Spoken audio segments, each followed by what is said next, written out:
ఈరోజు నేను క్యాబేజీ పకోడీ చేస్తున్నాను. దానికోసం క్యాబేజీని తీసుకుంటున్నాను. ఇది కడిగి నేను బాగా ఆరబెట్టుకున్నాను, అందుకే ఇంత డ్రైగా ఉంది క్యాబేజీ.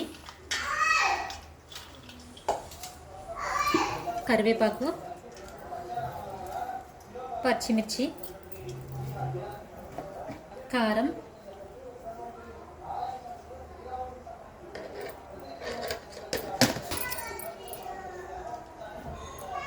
సాల్ట్, తగినంత కారం, తగినంత సాల్ట్ నేను వేసుకుంటున్నాను.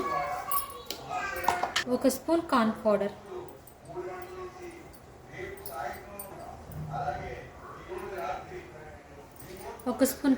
వేసాం కదా.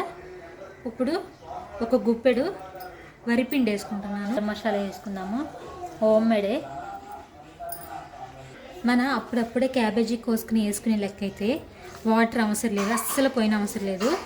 ఇప్పుడు నేను 2 గంటలు ఆరబెట్టుకున్నా కాబట్టి ఇలా డ్రైగా ఉంది కాబట్టి కొంచెం వాటర్ యాడ్ చేస్తున్నాను. ఎక్కువ వాటర్ పోయకూడదు, కొంచెమే, ఎందుకంటే క్యాబేజీలోనే వాటర్ కంటెంట్ బాగా ఉంటుంది.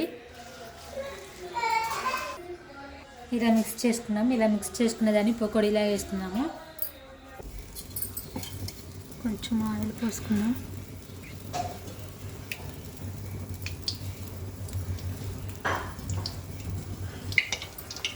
ఆయిల్ కాగిన తర్వాత ఇలా వేసుకుందాం.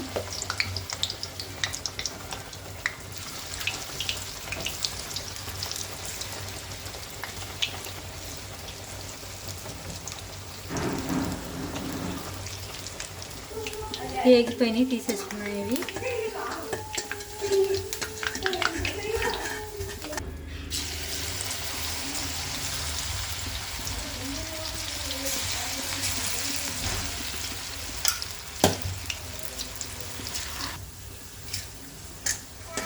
ఫ్రై అయిపోయినాయి, ఇలా తీసేసుకున్నాం.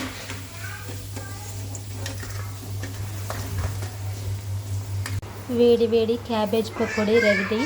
ఇవి పప్పుచారులోకి చాలా బాగుంటాయి. మీరు కూడా ట్రై చేయండి.